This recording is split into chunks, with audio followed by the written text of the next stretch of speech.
Folks, John McNamara with Frontier, coming to you from a Cass County, Nebraska soybean field here on Wednesday, May 8th. This is the latest edition of a time-lapse, if you will, of soybeans planted early. If you remember, these were Asgrow AG24 XF3s. They were planted on April 5th, and they're a little over a month old now, and as you can see, as we pan the field, you can row them. Good time to take stand counts. In soybeans, it's a little bit different than what we do in corn, in that you can kind of measure it on per foot a row. So these were 15-inch row spacings, and these beans were planted at 140,000 seeds per acre, which should equate to about 4 plants per foot, and that's exactly what we have here. Other things of note with these soybeans, as they continue to develop, and you can see the unifoliate leaves here that have kind of been fed on by bean leaf beetles. You can see the first and the second and the third trifoliates coming out.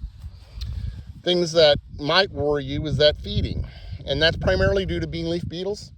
Bean leaf beetles overwinter as adults here in Nebraska, and it's not uncommon for them to vegetatively feed on beans that are first emerged. So this is not uncommon. Soybeans can tolerate a lot of vegetative loss from a leaf standpoint and still remain a viable, credible plant that will continue to yield like normal. It's just that when you have insects that are probably going to be very thick this year due to the spring that we had, very warm, very dry, that increases the viability of those overwintering insects, whether they're in the egg form or the adult form. The chances of you having increased insect feeding from the vegetative feeders would certainly increase.